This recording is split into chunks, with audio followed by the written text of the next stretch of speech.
आप देख रहे हैं इंडिया प्लस न्यूज और मैं हूं शाहिम हसन। मैं इस समय मौजूद हूं मुजफ्फरनगर जिला बार संघ में। युवा अधिवक्ता शक्ति जो कि एक युवाओं का ग्रुप है, मुजफ्फरनगर कचहरी में पूरी तरीके से राजनीतिक से लेकर हर तरीके से एक्टिव रहता है। उनके चैम्बर पर मैं इस समय मौजूद हूं और मेरे साथ में उत्तर प्रदेश जो कि हिंदुस्तान का सबसे बड़ा राज्य है, उसके एक ऐसी शख्सियत मौजूद हैं, bar council of Uttar Pradesh के को चेयरमैन श्री शिव किशोर गौड़ जी, और उनके साथ में मेंबर बलवंत सिंह जी भी मौजूद हैं जो कि यहाँ पर पूर्व चेयरमैन रह चुके हैं। और बड़ी जिम्मेदारी होती है, एक ऐसी जिम्मेदारी जो कि पूरे हिंदुस्तान की न्यायपालिका में अहम भूमिका रखती है। वो यहाँ पर पहुंचे हैं और क्यों पहुंचे थे उससे पहले मैं आपको मकसद बता दूं। यहाँ पर्यवेक्षक के रूप में पहुंचे थे और किस तरीके से चुनाव हुआ, कैसा उनका अनुभव रहा, मेरे चंद सवालात उनसे और सीधा आपको लेकर चलता हूं मैं शिव किशोर गौड़ जी के पास। सर, बहुत बहुत स्वागत है मुजफ्फरनगर की धरती पर आपका। धन्यवाद। यहाँ जैसी आशंकाएं व्यक्त की जा रही थी और लग रहा था कि चुनाव में जने क्या होने वाला है, वैसा यहाँ कुछ भी नहीं हुआ और बहुत शांतिपूर्ण तरीके से, और खासकर युवा साथियों ने जिस तरीके से चुनाव में बढ़ चढ़कर हिस्सा लिया, उससे व्यवस्था भी बदली और जो लोगों को ऐसा ही रिजल्ट की अपेक्षा थी और जो नई कार्यकारिणी बनी है हमको उम्मीद है कि वो ठीक से काम करेगी। तमाम युवा साथियों का जो है ध्यान रखेंगे, उनके जो है कल्याणकारी जो योजनाएं उन पे जो है अमल में लाएंगी और उनको काम करेंगी। बार काउंसिल पहले से ही युवा अधिवक्ताओं के साथ साथ सीनियर्स के लिए सभी के लिए काम कर रही है और बाकी हमारे साथ हमारे पूर्व चेयरमैन और पूर्व सचिव रहे आदरणीय बाबूजी श्री बलवंत सिंह साहब आए हैं। वो विस्तार से आपको सारी योजनाओं जो कि हमसे ज़्यादा वरिष्ठ हैं और हमसे ज़्यादा वहाँ उसके बार काउंसिल की उनको नॉलेज है वो बताएं। धन्यवाद। सर, मेरा दूसरा सवाल आपसे यह है, उत्तर प्रदेश बहुत बड़ा राज्य है और यहाँ पर इतने अधिक अधिवक्ता हैं, लेकिन एक समस्या लगातार बनी रहती है, सरे रहा अधिवक्ता की हत्या हो जाती है। मध्य प्रदेश में कहीं ना कहीं ये बात कही जा रही है कि जो अधिवक्ता सुरक्षा अधिनियम है वो बहुत मजबूती से वहाँ पर आ रहा है, लेकिन उत्तर प्रदेश में उसके लिए कोई प्रयास नहीं दिख रहे हैं। देखिए, कुछ चीज़ें कहने से पहले हमको सोचना पड़ता है कि बार एसोसिएशन जो है वो मेट्रोपॉलिटन ऑर्गेनाइजेशन है और वहाँ अगर कोई बात कही जाती है तो कहते हैं कि साहब ये दूसरी पार्टी के लोग हैं, सरकार के खिलाफ बोल रहे हैं।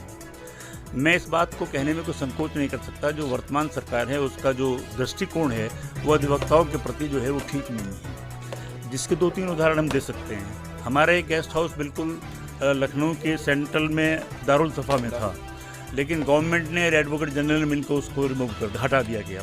दूसरे, पिछली सरकार में हमको 40 करोड़ रुपए पर ईयर मिलते थे, 5 साल में 200 करोड़ रुपए मिले, लेकिन इस गवर्नमेंट ने हमको सिर्फ 20 करोड़ रुपए अपने 2-3 साल में अभी तक दिए हैं, 20 करोड़ रुपए। और ऐसी खतरा पैदा हो रहा है कि अगर ये मतलब फाइनेंस हमको नहीं होता है तो कहीं हमारी जो स्कीमें चल रही हैं वो भी कहीं बंद होने की स्थिति में ना पहुंच जाए। मैं आप लोगों से ये कहता हूँ, नौजवान साथियों से कहता हूँ कि जो अपने चुने हुए प्रतिनिधि हैं उन पर इस बात के लिए दबाव बनाएं कि जो पिछली सरकार अधिवक्ताओं को देती थी अगर उसे बढ़ा नहीं सकते तो कम से कम उतना देते रहें। अधिवक्ताओं, युवा अधिवक्ताओं के लिए हमारे पास हमने जो इमीडिएटली वो बनाई है योजना, वो ये है कि जो 3 साल तक हर अधिवक्ता को 2018 के बाद जो रजिस्टर्ड हुआ है उसमें एक डेट है मार्च की, उसके बाद जो भी अधिवक्ता रजिस्टर्ड हुआ है उसको 5,000 रुपये साल जो है वो दिया जाता रहे। वो स्कीम फाइनल स्टेज पर है, उसमें बहुत ज़्यादा दिक्कतें आई हैं, लेकिन फाइनेंस सेक्रेटरी ने ये वायदा किया है कि मेरे पास पैसा आ गया है और मैं चूँकि कोरोना से पेशेंट बीमारी मुझे हो गई है, मुझे 15-20 दिन लगेंगे। मुझे उम्मीद है कि जनवरी के लास्ट तक उस स्कीम को हम चालू कर पाएंगे और अपने जूनियर अधिवक्ताओं को जो है वो स्टाइफंड दे पाएंगे। अच्छा सर, जैसे कोरोना चल रहा था और इस समय की स्थिति ये रही कि अधिवक्ता सबसे अधिक परेशान रहा, कहीं ना कहीं ये बात आई, आपने कुछ मदद भी भेजी, लेकिन उसमें कहीं ना कहीं भ्रष्टाचार की शिकायतें भी सामने आई, उसके लिए क्या किया आपने? देखिए, गवर्नमेंट से हमने ये कहा था कि हमको 100 करोड़ रुपए कोरोना फंड में अधिवक्ताओं को बांटने के लिए दिए जाएं। गवर्नमेंट ने रेस्पॉन्ड नहीं किया। हाई कोर्ट में रिट फाइल हुआ और हाई कोर्ट ने जो है advocate welfare trust committee, bar council of India और गवर्नमेंट को एक आदेश पारित किया कि ये तीनों मिलकर एक स्कीम बनाएं और पैसा दें। लेकिन हमारे गवर्नमेंट ने अपने एडवोकेट जनरल के माध्यम से उसमें रिव्यू डलवा दिया और वो रिव्यू एप्लीकेशन के बाद में ये हाई कोर्ट की कमज़ोरी बताएं कि वो फाइल दोबारा जो है रिकॉर्ड पर ही नहीं आई। हमारे साधन चूँकि बहुत सीमित थे, उसके बावजूद भी हमने 11 करोड़ रुपए जो है bar council of Uttar Pradesh के फंड से लोगों को वितरित करने के लिए दिए। जहाँ तक भ्रष्टाचार का सवाल है, वो हमारे से अधिवक्ताओं का पैसा भेज दिया। और जो लोकल बार हैं उनको जिम्मेवारी दी गई कि वो सबको तो नहीं दिया जा सकता पैसा, लेकिन जो वांछित प्राप्य लोग हैं, जो प्राप्य हैं, जिनको मिलना चाहिए, जिनकी मदद की जानी चाहिए, उनको जो है वो रुपया डिस्ट्रीब्यूट करें। इससे ज़्यादा हमारे पास साधन नहीं थे, अगर होते तो हम और भी देते। अच्छा सर, दिल्ली में अरविंद केजरीवाल ने जो किया है, आप उसके बारे में क्या सोच रहे हैं? झूठ है सब, कुछ भी नहीं दिया है। आप जाकर वास्तविकता की जानकारी करें। अच्छा, आपकी बातों से मेरा अंतिम सवाल आपसे सर, कहीं ना कहीं सरकार की जो नीतियां हैं उनसे आप संतुष्ट नहीं दिखे, तो सरकार से क्या कहना चाहेंगे इस माध्यम से? सरकार से सिर्फ ये कहना चाहेंगे, कम से कम जो हमको पुरानी सरकारों में 40 करोड़ रुपए हर साल मिल रहा था, वो तो कम से कम हमको प्रोवाइड कर दें, और उससे ज़्यादा अगर वो दे दें तो उनका एहसान हम पे होगा। यहाँ से पीछे से एक आवाज़ लगातार आ रही है सर कि टोल जो है वो अधिवक्ताओं से वसूला जाता है, क्योंकि अधिवक्ता सुनवाई के लिए एक से दूसरे जिले में जाते रहते हैं, तो उसके लिए आप क्या प्रयास कर रहे हैं? देखिए, आप समस्या आज आई है, एक प्रस्ताव हम भेज देंगे, करना तो गवर्नमेंट को है।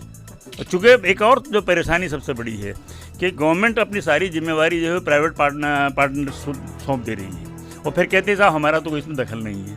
क्योंकि जितने भी हाईवे बने हैं वो सब पीपीपी मॉडल बने हुए हैं, और जब उनसे कहते हैं कि आप ऐसा कीजिए तो कहते साहब तो वो जाने ठेकेदार जिसने ये बनाया है। तो गवर्नमेंट ने सारी जिम्मेवारियां जो हैं वो अपने ऊपर से उतार कर प्राइवेट लोगों को प्राइवेट कारपोरेट को दे दी, और कारपोरेट जो है वो गवर्नमेंट की अब सुनता नहीं, या गवर्नमेंट की सुनता है या गवर्नमेंट उनको सुनाना नहीं चाहती। गवर्नमेंट जो है वही काम करती है जो कारपोरेट कहता है। वो टैक्स बढ़ाने के लिए कहेंगे तो बढ़ा देंगे, लेकिन हम कहें कि हमको फ्री दिया जाना चाहिए एडवोकेट्स को, तो वो नहीं मानेंगे। लगातार आपको बता रहे थे हमारे चैनल के माध्यम से बलवंत सिंह जी, जो कि उत्तर प्रदेश सबसे बड़ा राज्य हिंदुस्तान का, उसके जो है सदस्य हैं, जो बार काउंसिल है उत्तर प्रदेश की, और इसी तरीके से लगातार हर आवाज़ को हम पहुंचाने के लिए आप तक तत्पर हैं। बस जुड़े रहिएगा मेरे साथ। मैं Shahim Hasan, India Plus News, Muzaffarnagar. India Plus News, सिर्फ वही जो सही।